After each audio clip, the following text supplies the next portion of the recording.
Bonsoir à tous, toujours un plaisir de se retrouver autour de la parole.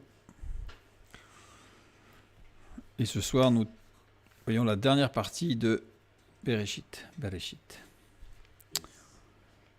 Alors, ça y est, hop. Voilà.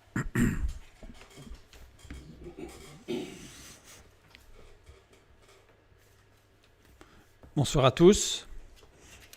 Donc ce soir, notre dernière partie sur Bereshit. On va conclure. On verra à la fin qu'on aurait pu encore aller plus loin, mais on va déjà conclure sur cette partie-là. Avant de continuer, avec quelques pauses sur d'autres thèmes, mais on reprendra la suite sur le deuxième mot, bara, qui est le verbe créer. Donc là, évidemment, ceux qui prendraient cette vidéo en replay, je leur conseille fortement de regarder au moins la partie 1, la partie 2 et la partie 3A, c'est le minimum. Voilà, pour pouvoir bien comprendre comment ça, tout s'articule et pourquoi on peut regarder comme ça par rapport à la structuration de la langue hébraïque. Nous continuons donc dans la suite de ce que nous avions commencé à faire. Genèse 1.1, au commencement, Dieu créa les cieux et la terre, avec l'écriture hébraïque sur la droite, qui s'écrit de droite à gauche, et en rouge, donc, le premier mot, Bereshit, qui a été traduit par « au commencement ». Nous sommes à notre 35e point, 35e point que j'ai intitulé « Le secret de la santé intérieure ».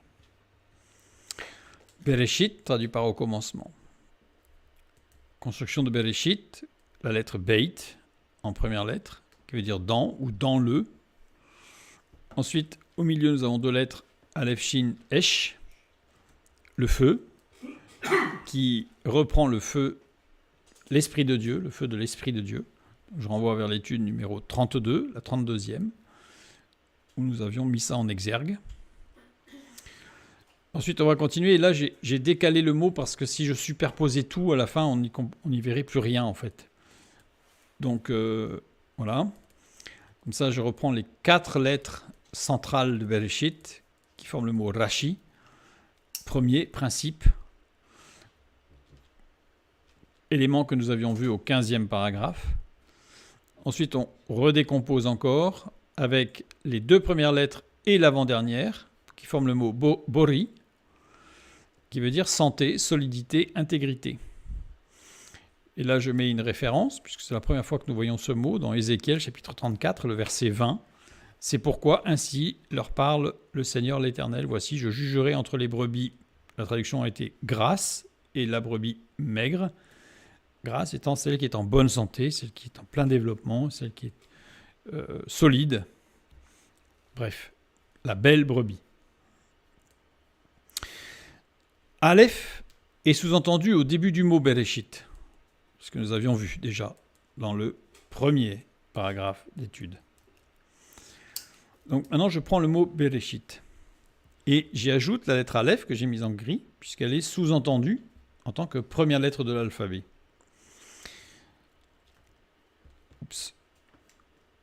On a la première et la dernière lettre. Et si je reprends le mot, on a Aleph Tav, la première et la dernière lettre, dans le principe, où le principe, voilà, peut se lire de 2 manières.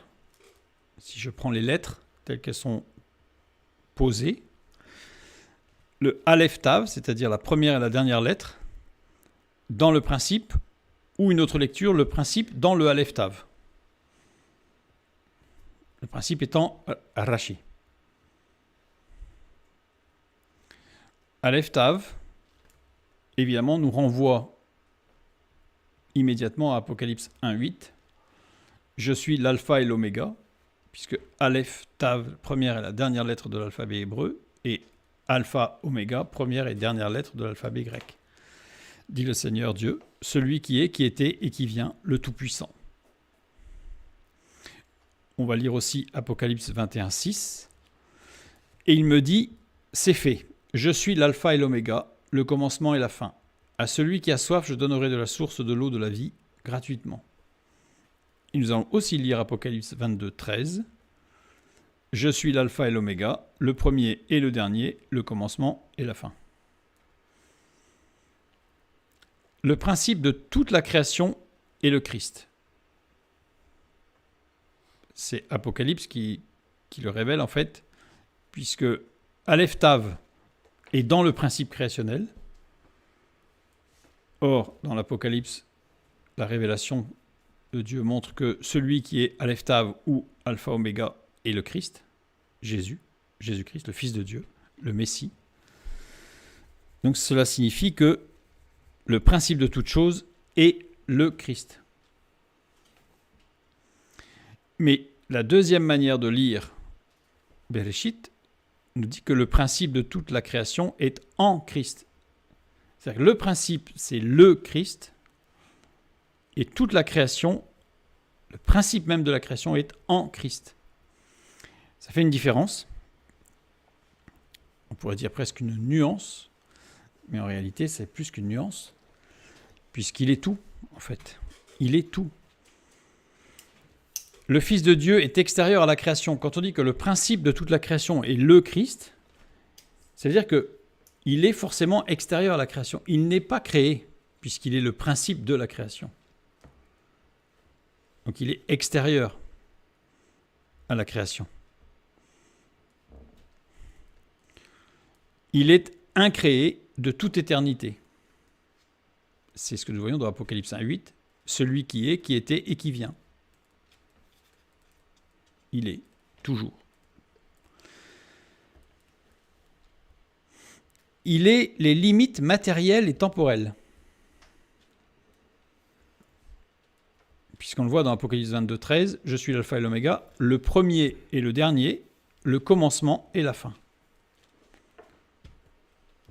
C'est-à-dire qu'il est tout en fait. En fait, il est tout. Mais quand je dis le principe de toute la création est le Christ, ça veut dire que le Fils de Dieu est interne à la création. C'est-à-dire qu'il est externe, mais il est aussi interne. Il est dedans aussi. Il est le Logos créateur, Jean 1, du verset 1 à 13. Le Logos créateur, il est dans l'univers. Je renvoie vers l'étude sur Genèse 1.1, sur la création, pour bien se rendre compte qu'il est dans la création, c'est lui qui maintient la création en état de ce qu'elle est, parce qu'il est à l'intérieur. Mais il s'est incarné aussi. Jean 1.14. Donc en tant qu'incarné, il est dans la création. Il est extérieur et intérieur. C'est intéressant parce que c'est la parole de Dieu est le seul texte, qu'on va dire étiologique, qui parle de l'origine de l'univers et qui parle de Dieu, mais qui présente Dieu comme étant extérieur et intérieur. Dans toutes les mythologies, les dieux sont extérieurs, avec des interventions dans le monde humain, mais ce sont toujours des interventions extérieures. Alors que là, le texte biblique nous dit qu'il est extérieur et intérieur. Il est les deux. Parce qu'il est il est la limite, il est le Aleph Tav, le alpha et l'oméga. Je fais une petite annexe. Les sciences affirment deux choses fondamentales. J'ai mis les sciences en général, parce que ce n'est pas le sujet de ce soir, mais vous allez voir comprendre. Rien ne se perd, rien ne se crée, tout se transforme. C'est de la thermodynamique.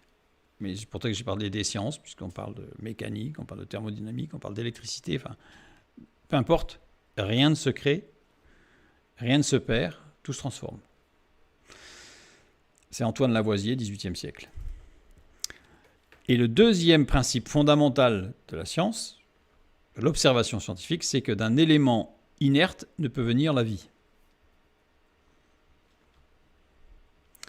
Expérience de Redi au XVIIe siècle, l'expérience de Spallanzani au XVIIIe siècle et l'expérience de Pasteur au XIXe siècle. Donc ça a été réitéré, c'est le premier étudiant qui, dans ses études, affirmerait le contraire, ne finirait pas bien ses études. Même si, en tant qu'évolutionniste, ce principe fondamental-là n'est pas respecté. Si on veut affirmer l'évolution. Puisqu'il y a eu apparition de choses qu'il n'y avait pas avant. Autrement dit, un être mort reste mort. Ça, c'est la science. C'est-à-dire que tout ce qui existe est engendré par au moins une cause antérieure. C'est-à-dire que pour la science, si quelque chose existe, si je peux observer un phénomène ou un élément matériel, ça veut dire qu'il y a eu forcément une cause antérieure. Il y a eu quelque chose d'antérieur qui fait que la chose est là, ou que le phénomène se produit. La philosophie grecque affirme que chaque être avait une cause finale, qui expliquait pourquoi il existe et à quoi il sert. C'est-à-dire que pour la philosophie grecque, rien de ce qui existe n'a pas de but. La philosophie médiévale, elle, est religieuse, donc au Moyen-Âge, affirme que tout dans l'univers a une raison d'être, y compris les êtres éternels. C'est-à-dire que même les êtres éternels, c'est-à-dire les anges ou les démons, ont une raison d'être. C'est ce qu'on appelle le déterminisme de Spinoza. Chaque événement et chaque phénomène dans l'univers est le résultat nécessaire de causes antérieures. Ça revient un peu à la science, ce que dit la science. C'est-à-dire que nécessairement, il y a une cause qui engendre ce qui est aujourd'hui. Alors, on le voit bien, on dit bien aujourd'hui que, par exemple, quand on parle du libre arbitre, Spinoza n'a pas défini le libre arbitre, mais d'après sa définition, on voit bien que dans le déterminisme spinozien, il n'y a pas de libre arbitre, puisque tout est conséquence. Et aujourd'hui, on explique des tas de choses au niveau neurologique, par exemple, en disant, en réalité, si tu as choisi la glace au chocolat, c'est pas parce que tu as été libre de la choisir, c'est parce qu'il y a eu tout un mécanisme de chimie dans ta tête qui fait ce mécanisme que tu es arrivé à une déduction qui est indépendante en réalité de ta volonté intrinsèque, qui fait que tu as choisi le chocolat. C'est-à-dire que c'est la science aujourd'hui, ça. La philosophie moderne et contemporaine, pour la philosophie moderne et contemporaine, il y a des débats sur le fait de savoir si tout a une raison d'être ou si certaines choses peuvent être sans but. Des philosophes affirment que la vie humaine n'a pas de but intrinsèque, mais que chaque individu doit donner un sens à sa propre existence. En fait, certains philosophes affirment que si on est là, on ne sait pas pourquoi en fait. En fait, c'est un peu le hasard. C'est ce qu'on appelle l'existentialisme de Sartre. Pour Sartre, l'existence précède l'essence. C'est-à-dire que les individus existent d'abord sans but ou signification intrinsèque, et c'est à eux de créer leur propre essence à travers leurs choix et leurs actions. Alors ça va à l'encontre de tout ce qu'on peut dire au niveau scientifique et juste dans tout le reste de la philosophie. Invention de la notion de libre arbitre. C'est-à-dire que c'est là qu'on invente la notion de libre arbitre. Aujourd'hui, c'est un grand débat, le libre arbitre, mais le libre arbitre est une invention très récente, en fait. Avec une rupture fondamentale entre cette philosophie dite moderne et contemporaine, ce qu'on appelle l'existentialisme de Sartre. Alors, je ne rentre pas dans le détail, parce que ceux qui connaissent l'existentialisme sartrien vont me dire « oui, mais il n'est pas exclusif, il existe d'autres existentialismes ». Bon, je ne rentre pas dans le détail. Cependant, ce qui est intéressant, c'est que de nombreux philosophes et théologiens chrétiens, j'ai donné Kierkegaard par exemple, juifs comme Lévinas, ou musulmans comme Badawi, se sont appropriés l'existentialisme sartrien pour créer un humanisme religieux qui retire sa souveraineté à Dieu pour la donner à l'homme. Ça, c'est tout le... Parce qu'on ne peut pas être existentialiste et accorder sa souveraineté à Dieu. C'est-à-dire que ce n'est pas possible, puisque c'est chacun qui crée sa voie en fonction de son libre arbitre. Mais en réalité, le libre arbitre existentialiste n'existe pas, car il est lié à l'environnement existentiel. C'est-à-dire que, puisque chaque individu doit créer sa propre voie, son propre but existentiel, en fonction de l'endroit où il est né, de l'époque où il est né, du milieu social, etc. Un tas de choses, ou de choses qui lui sont complètement indépendantes. Une guerre déclarée, c'est complètement indépendant de sa volonté. Mais il va falloir qu'il s'adapte, donc ça veut dire qu'en réalité, le libre arbitre est forcément contingent à des tas de choses. Donc ça veut dire que l'existentialisme sartrien, d'ailleurs Sartre l'a suffisamment clairement dit, l'existentialisme sartrien n'a que pour but que d'évacuer Dieu dans l'équation. Mais on voit bien que ça ne marche pas.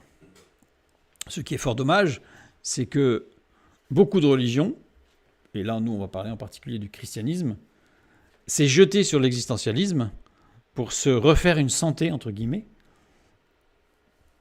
pour évacuer le problème du déterminisme spinozien. Bon, je ne vais pas rentrer dans les détails, c'est de la philosophie, je renvoie vers nos études sur la philosophie. Spinoza a dit d'ailleurs « La liberté consiste uniquement dans le fait que les hommes sont conscients de leurs appétits et ignorants des causes par lesquelles ils sont déterminés. » En fait, il a exprimé d'une autre manière, d'une façon plus philosophique, ce que l'apôtre Paul appelle la loi du péché. Et beaucoup de personnes aujourd'hui se disent libres de faire ce qu'ils veulent, et en réalité, ils sont complètement addicts à leur désir sensoriel, dans le meilleur des cas. Et quand on dit charnel, ça donne une notion plus péjorative. Mais c'est la même chose. Donc je vais évacuer en fait cet existentialisme sartrien, parce qu'en fait c'est quelque part une petite parenthèse. Voilà. En réalité, on voit bien que seules les choses ayant un commencement et une fin doivent avoir une raison d'être. C'est-à-dire que si quelque chose a un commencement, ça veut dire qu'il y a quelque chose qui l'a amené à un commencement. Donc il y a une cause antérieure. Donc tout élément qui a un commencement, ou tout élément qui a une fin, et a fortiori tout élément qui a un commencement et une fin, a une cause antérieure. La plupart des philosophies et religions non chrétiennes comparent l'histoire de l'humanité à une roue. La fameuse roue de la vie qui tourne. Cette roue tournant indéfiniment en rond et n'ayant ni commencement ni fin. Ben oui, parce que s'il y a un commencement et une fin, ça veut dire qu'il y a une cause. Donc il ne faut pas qu'il y ait de commencement. Ce qui pose un énorme problème à la théorie de l'évolution. Parce qu'il y a eu un Big Bang, il y a eu un commencement, donc s'il y a eu un commencement, c'est qu'il y a une cause. Mais s'il y a une cause, quelle est cette cause ? La Bible donne un point de vue totalement différent. Apocalypse 21:6, il me dit, c'est fait, je suis l'alpha et l'oméga, le commencement et la fin. À celui qui a soif, je donnerai de la source de l'eau de la vie gratuitement. Il y a eu un commencement dans l'histoire de l'humanité. Il y a eu un commencement dans l'histoire du monde. Donc, il y a une cause. Et la Bible, elle n'évacue pas le problème, puisqu'elle dit clairement que la cause, c'est Dieu. Et il y aura une fin à l'histoire de l'humanité. Donc, comme seules les choses ayant un commencement et une fin doivent avoir une raison d'être, ça veut dire que la création a donc une raison d'être. Ecclésiaste 3:11.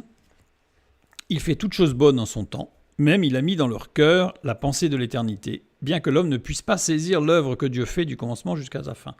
Évidemment, ça nous dépasse. Ça nous dépasse. Ça nous dépasse à plusieurs titres, parce que d'abord, intellectuellement, nous ne pouvons pas saisir, nous n'avons pas accès même à toute la database, qu'on pourrait dire aujourd'hui, de l'information que Dieu a, et on ne pourrait pas la saisir. Et en même temps, on est dans le monde. Et le seul moyen de saisir la logique du monde, c'est de sortir du monde, c'est d'être extérieur au monde. Comment un vase pourrait-il juger de ce que c'est qu'un vase, à part en se comparant à lui-même ou à d'autres vases autour, mais il pourra jamais, il n'y a que le potier qui a fait le vase, qui peut connaître les raisons pour lesquelles il a fait ce vase. Mais le vase en lui-même ne pourra pas les saisir. La création a donc une raison d'être, et la raison d'être de la création, c'est la vie. La vie avec un V majuscule. Ce n'est pas l'existence terrestre, c'est la vie. Jean 10, 10. Moi, je suis venu afin que les brebis aient la vie et qu'elles soient dans l'abondance. Ça, c'est la traduction. C'est Jésus qui parle. Celui qui est l'alpha et l'oméga. Celui qui est le Aleph Tav.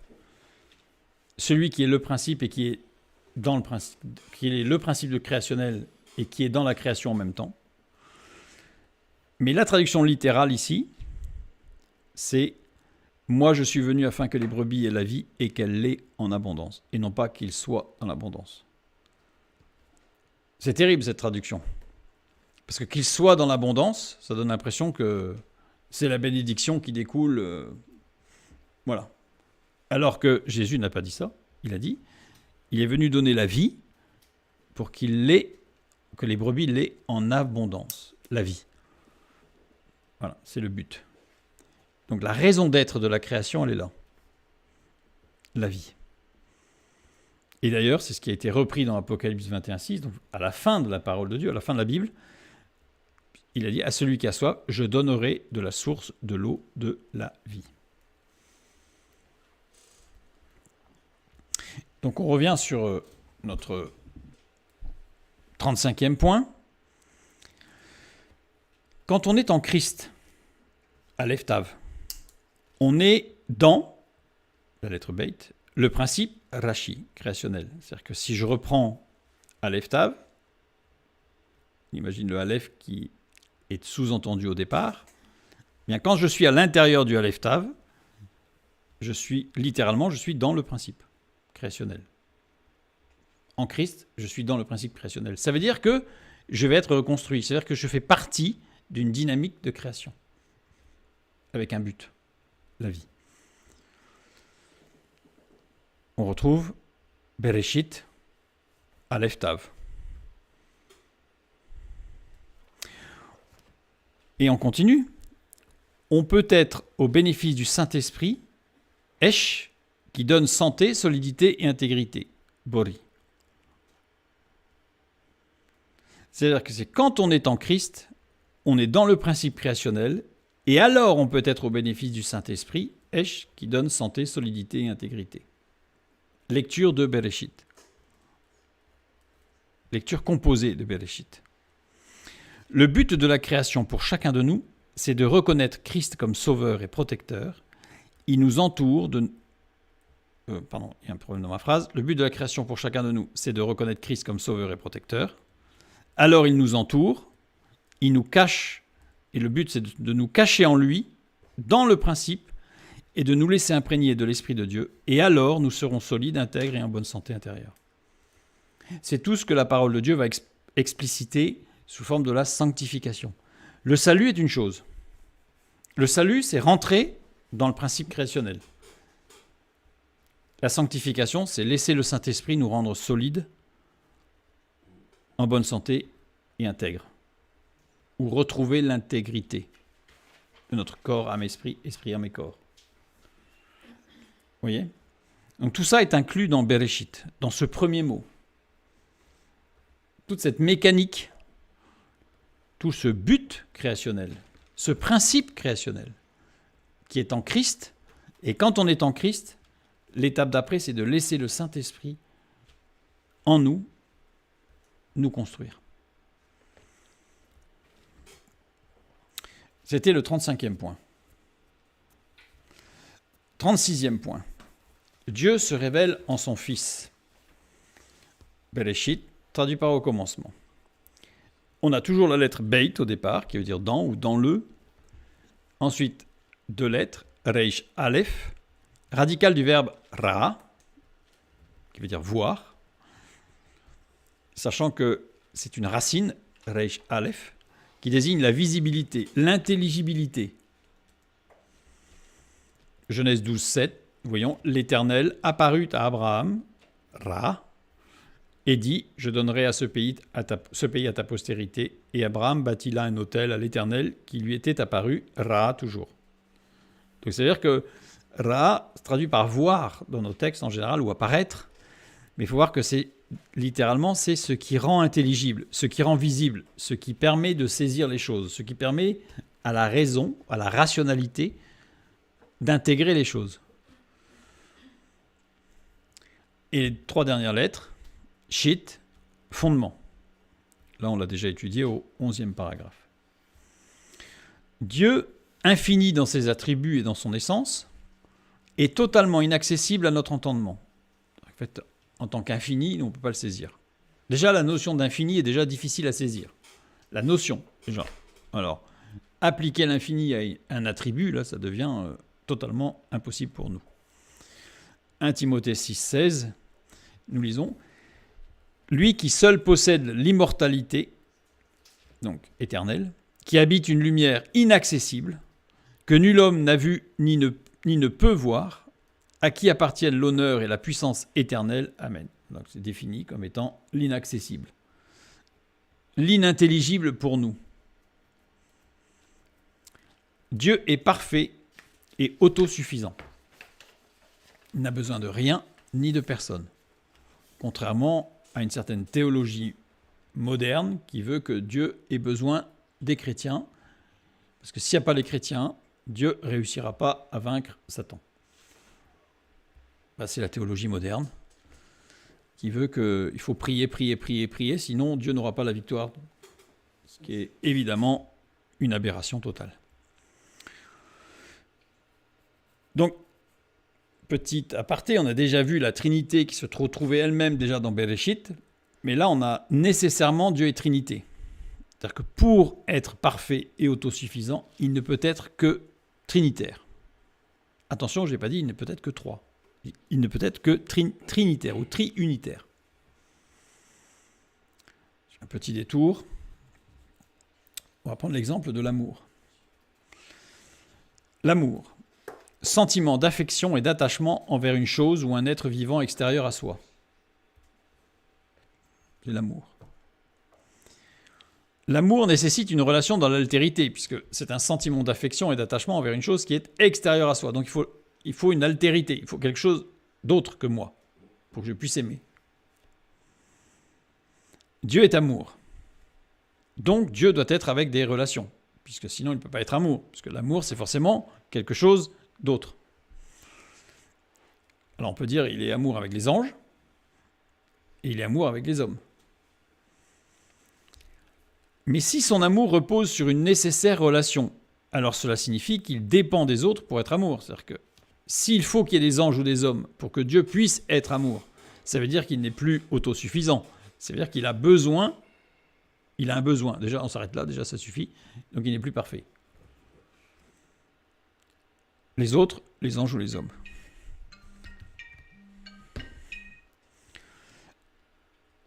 Et s'il n'est pas autosuffisant, il n'est pas parfait. Pour que Dieu soit parfait, il faut qu'il y ait plusieurs personnes en lui-même. Il faut 3 consciences en un seul être.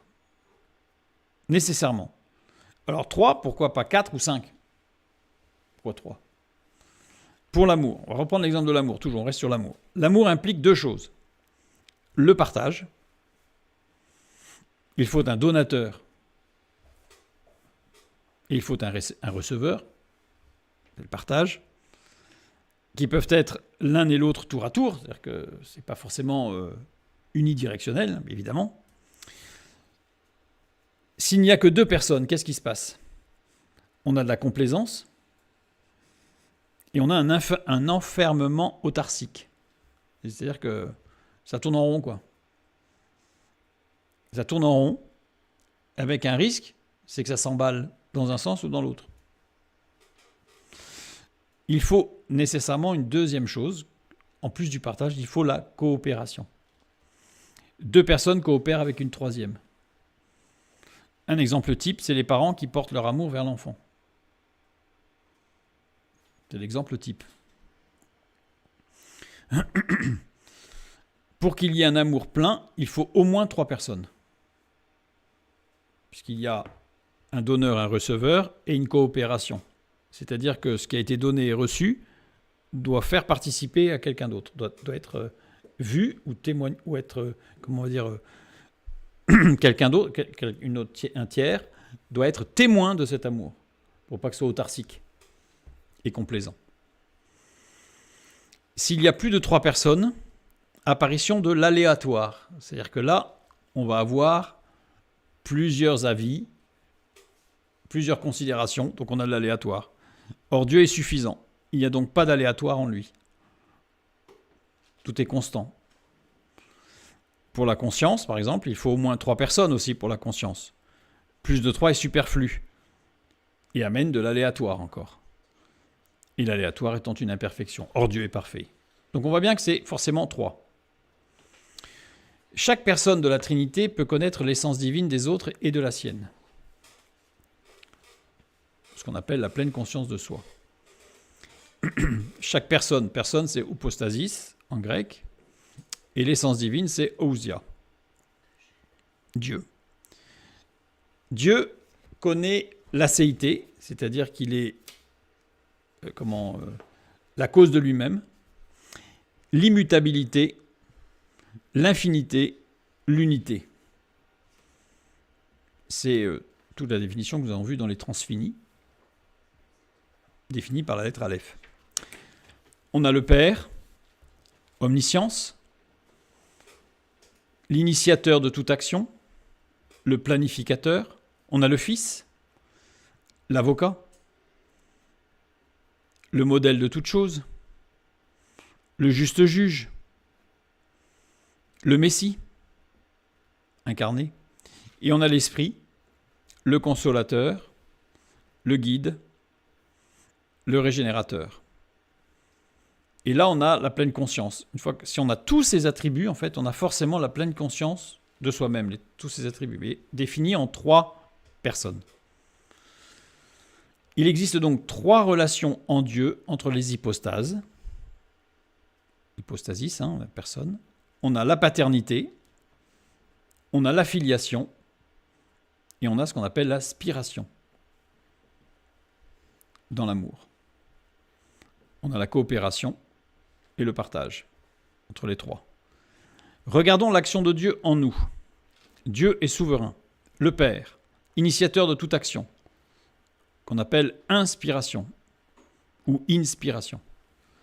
In étant dans à l'intérieur d'eux. C'est celui qui inspire dans le lieu et dans le temps. On a le Fils, qui est lui-même l'action et la révélation. Il est expiration. Ex étant hors, à l'extérieur. Après, venant de, à partir de, depuis, de la part de, c'est toute la définition du principe. D'après, selon. Et on a l'Esprit, qui est le motivateur, quelque part. Je l'ai mis entre guillemets, parce que ce n'est pas le sujet de ce soir, mais voilà, pour donner la dynamique. C'est-à-dire aspiration. As étant une préposition qui définit l'unité, qui ne forme qu'un. Unité de référence. Et quand on fait inspiration, expiration et aspiration, c'est la vie. Pour avoir la vie, il faut les 3. Voilà. Donc forcément, Dieu étant parfait, il est nécessairement trinitaire. Mais ça a déjà été défini, on l'a déjà vu dans le mot Bereshit lui-même.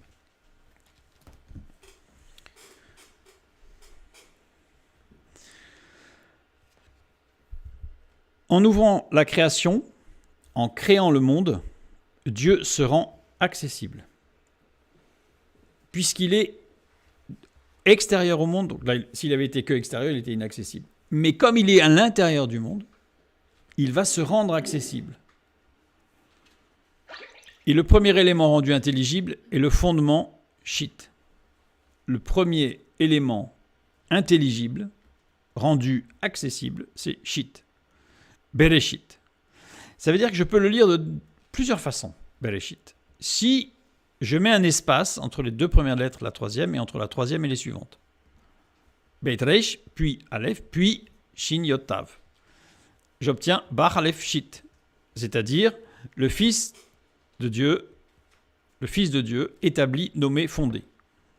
Ça, je renvoie vers notre 11e paragraphe, c'est ce que nous avions vu.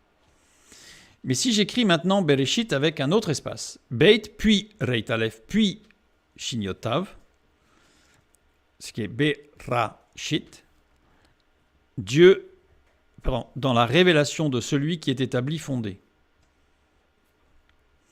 Et je peux le lire encore avec le Aleph sous-entendu, Beit Reish Aleph Shinyotav, ce qui va me donner Dieu se révèle dans celui qui est établi, fondé. Et celui qui est établi, fondé, on l'a vu, c'est le Messie. C'est le Fils de Dieu. Jean 17, 26, nous lisons « Je leur ai fait connaître ton nom, et je leur ferai connaître, afin que l'amour dont tu m'as aimé soit en eux, et que je sois en eux. » C'est toute l'œuvre, tout le but, le principe de la création. Nous faire connaître le nom de Dieu, afin que nous puissions connaître l'amour de Dieu. Bereshit. Alors je renvoie vers connaître Dieu, partie 3a et 3b, Dieu négociateur, pour bien montrer.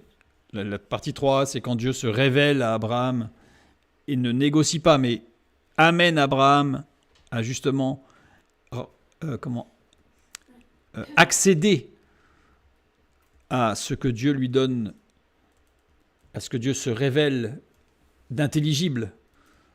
Et donc Abraham va apprendre à connaître Dieu dans toute cette révélation.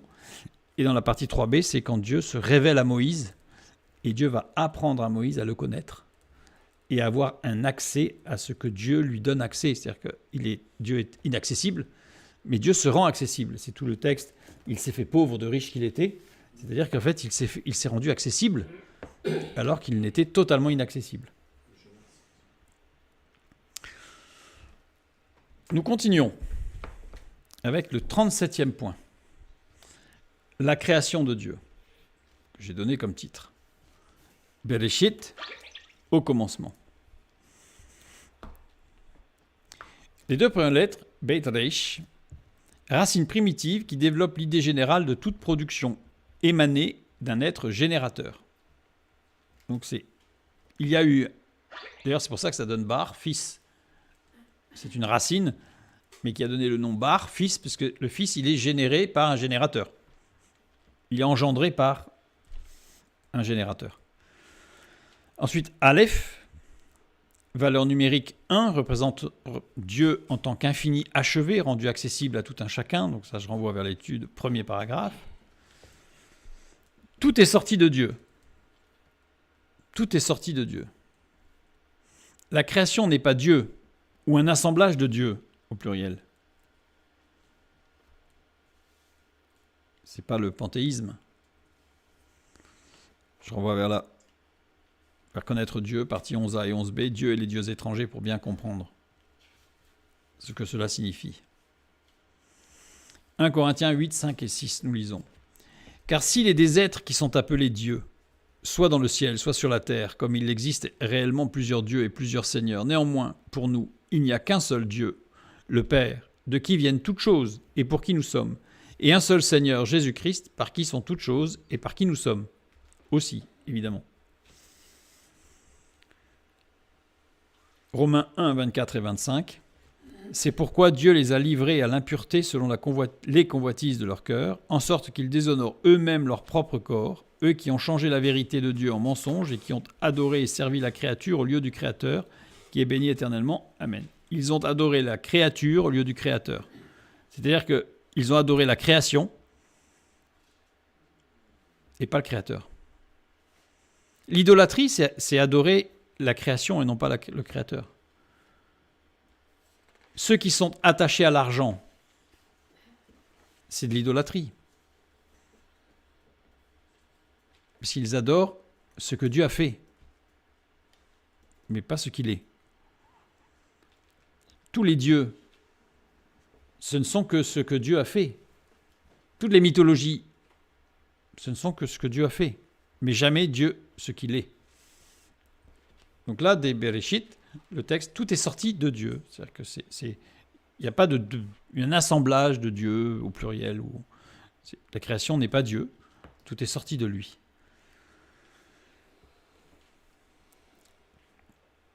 « 38e point. On arrive au bout puisqu'il y en a 40. Enfin, la 40e, c'est la conclusion. 38e, la création de Dieu pour le Messie. Bereshit, au commencement. Nous avons Rosh. Rosh, tête, principe. Au centre de Rosh, nous avons Aleph. Aleph, valeur numérique 1, représente Dieu en tant qu'infini achevé, rendu accessible à tout un chacun. Donc, au cœur du principe, il y a Dieu. Ensuite, il y a la lettre Yod. Yod, nous savons que c'est la plus petite lettre de l'alphabet hébreu qui représente le Messie. Je reprends la décomposition de Bereshit. La deuxième et la quatrième lettre forment Resh, pauvre. On l'a déjà étudié au 8e paragraphe. Et ensuite, la première et les deux dernières lettres, Bayit, maison, étudié aussi au 17e paragraphe.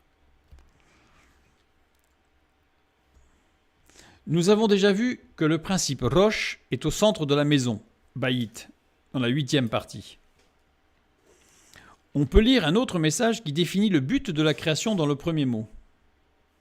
La création est la maison, Bayit, du principe Rosh créationnel.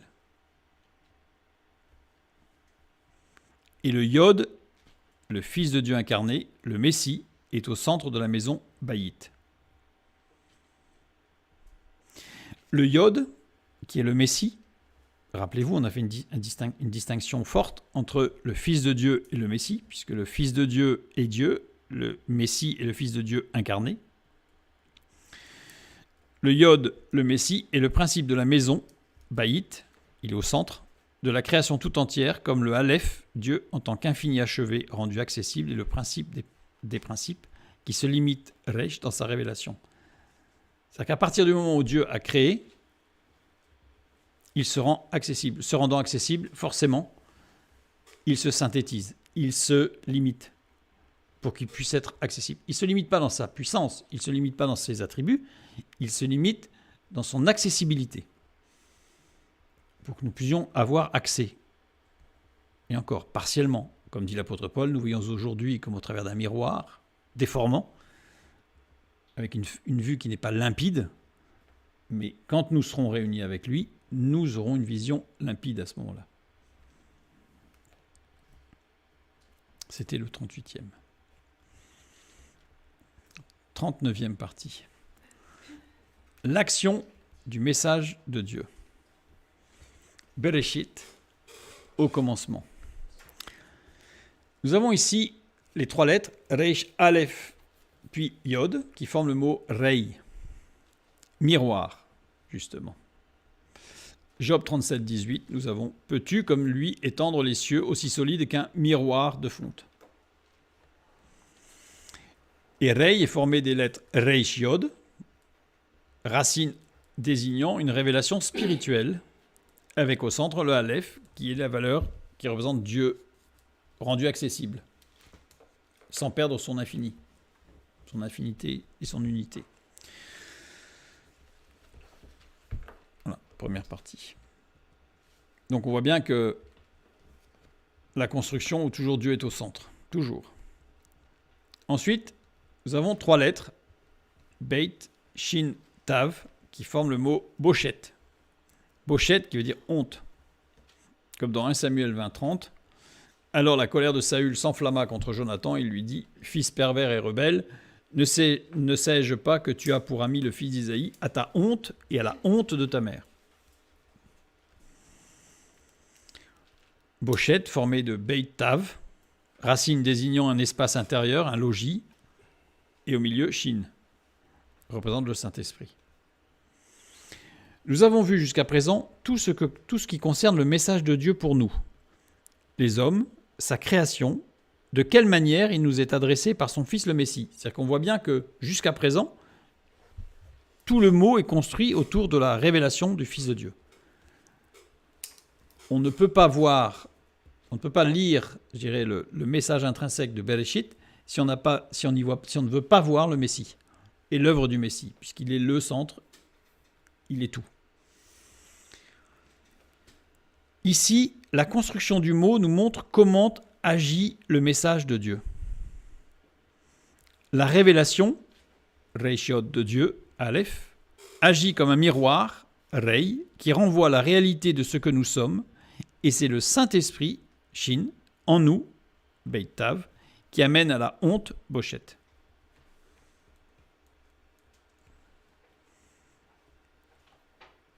Dans le mot.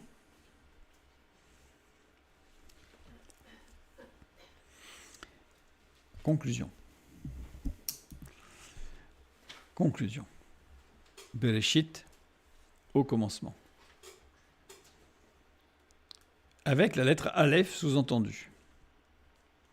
Donc ça veut dire que si je fais le lien entre ce qui est invisible et ce qui est visible, le Aleph et le Beit, au début du premier mot, Aleph qui ne se prononce pas, Beit qui est la première lettre à se prononcer. Donc on voit bien qu'il y a la transition là. Si je fais la combinaison des deux, Ab, ça veut dire « je désire que ».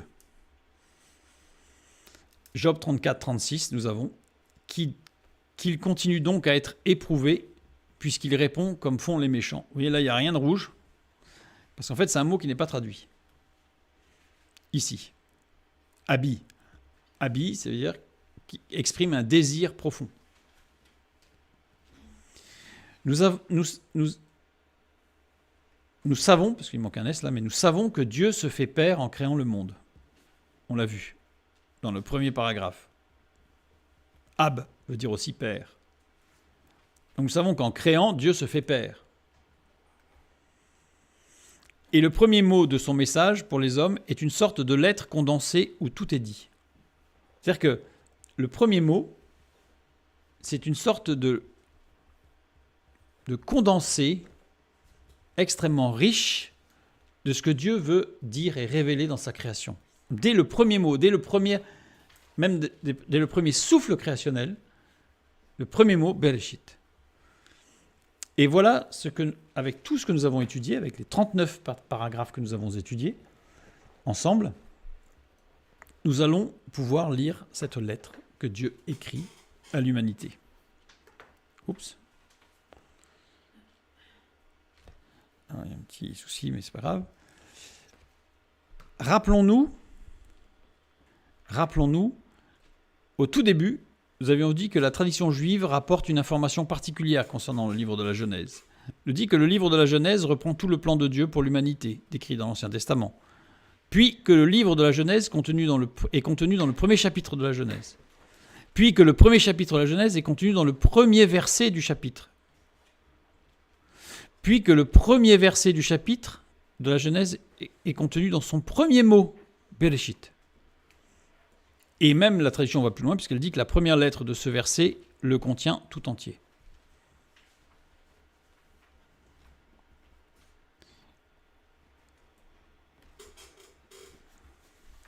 Ici, alors, j'ai un petit souci dans mon diaporama, donc je suis obligé de faire un petit retour arrière, parce qu'ici...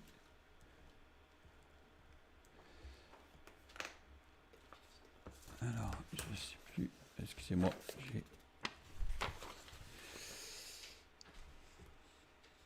je suis à la page 7. Il manque la page 7.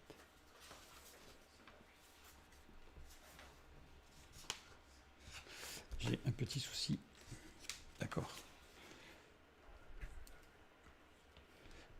Donc c'est ce que je viens de voir ici. Donc ici, on voit que c'est vrai, mais j'ai l'impression qu'il me manque une page sur mon diaporama. On va y venir après, je vais voir.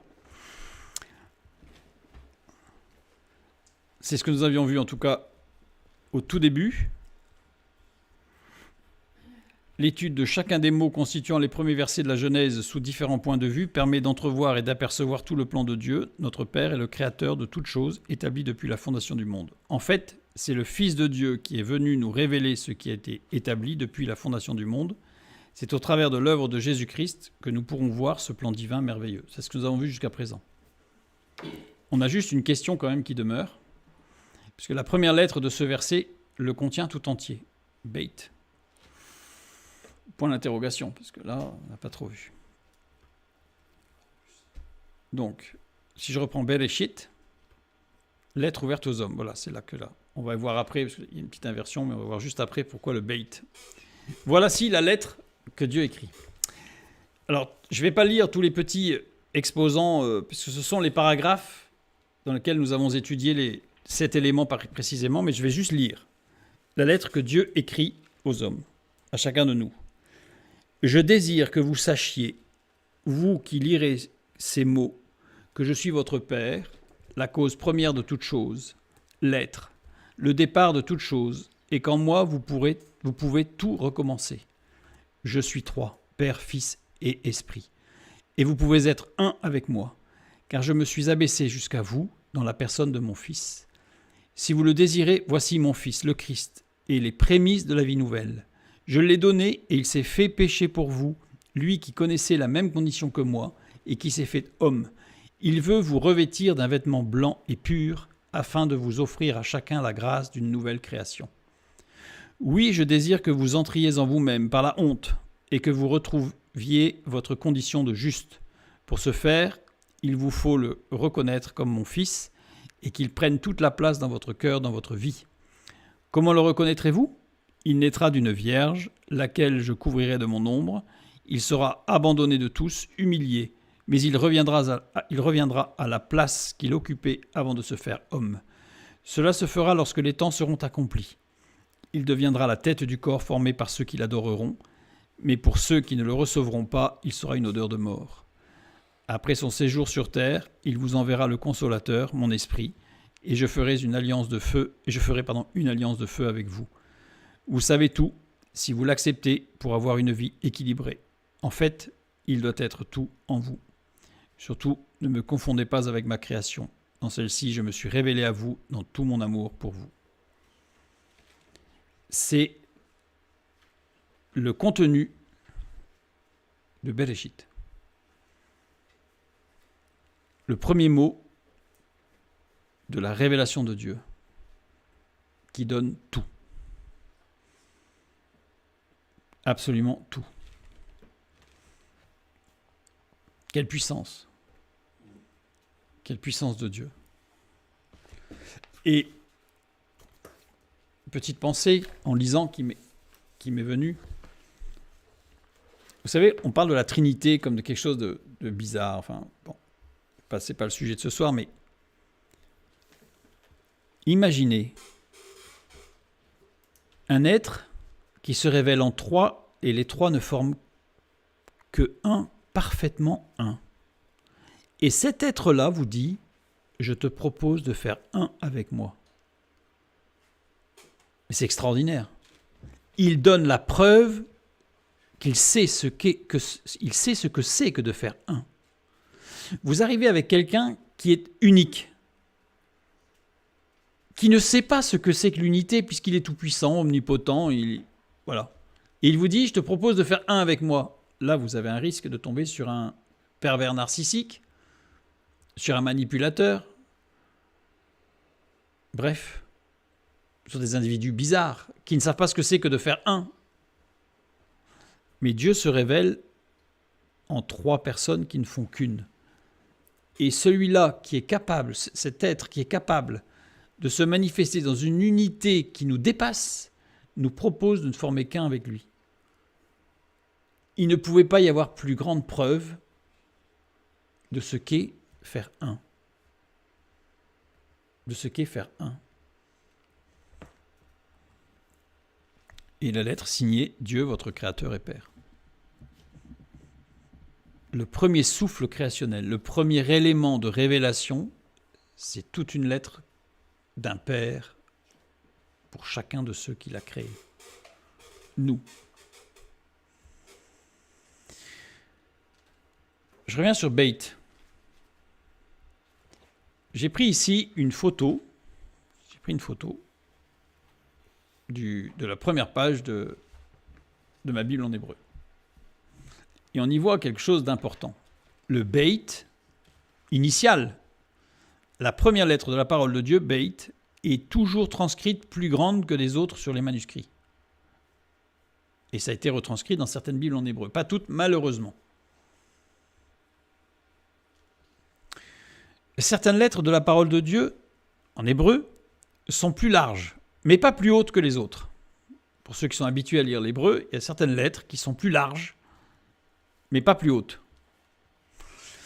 Ceci est dû au fait que les lettres des Écritures étaient comptées par séquence, et ce sont ceux qui copiaient ces lettres qui les ont transcrites plus largement afin de déterminer ces séquences. C'est-à-dire qu'ils savaient combien de lettres il y avait entre deux lettres plus larges, et donc comme ça permettait d'avoir des repères. Ainsi, dans chacune de celles-ci, il devait y avoir un certain nombre de lettres, dans chaque séquence, entre deux lettres écrites plus larges. Si ce dernier n'était pas exact, le manuscrit était brûlé. C'est-à-dire que si le compte n'était pas bon, on n'essayait pas de corriger, le manuscrit était brûlé. Pour la lettre Beit, ce n'est pas la même chose. Ici, le Beit est plus large et plus haut. Il n'est pas que plus large. Et à la limite, on aurait pu se dire aussi, ça ne servait à rien, c'est la première. Donc de toute façon, il n'y a pas de séquence avant, donc forcément. Mais on voit bien qu'ici, il ne peut pas s'agir de cela. Pourquoi il est écrit plus grand, le Beit? Parce qu'il introduit le message le plus important de Dieu. Une sorte de parenthèse qui s'ouvre, comme une bouche qui parle. Et c'est pour ça que cette lettre est plus grande.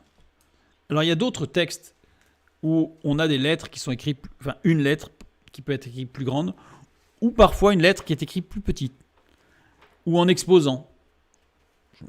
J'ai en mémoire le texte d'Esther, par exemple, où on a une lettre qui est écrite beaucoup plus petite. Il y a une raison, évidemment. Et là, en l'occurrence, la première lettre est écrite plus grande, parce qu'elle révèle, en fait, elle introduit le message le plus important de Dieu. Son amour pour nous, ce qu'il propose pour notre vie. Tout. Tout est écrit. Comme nous l'avons vu, le Fils de Dieu est venu pour révéler ce qui était établi depuis la fondation du monde. C'est au travers de l'œuvre de Jésus-Christ que nous pourrons voir ce plan divin merveilleux s'accomplir. Il n'y a qu'en Christ. Et cette lecture, cette lettre, ce n'est pas un code secret. C'est simplement que elle ne peut être lue qu'au travers de l'œuvre de Christ. On l'a vu parce que chaque paragraphe n'est explicité que par le Nouveau Testament. Si on refuse le Nouveau Testament, on ne peut pas comprendre le message. Parce qu'il est tellement condensé, évidemment, qu'il n'est pas accessible, en fait, à une lecture directe. Mais au travers de l'œuvre de Christ, au travers de l'œuvre du Saint-Esprit qui a inspiré le Nouveau Testament aussi, à ce moment-là, nous avons accès à tout. Ce message divin. Je finirai par 2 Timothée 3, 16 et 17.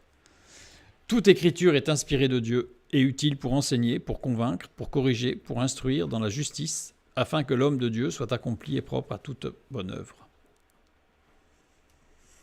Et je continuerai par Éphésiens 3, 11.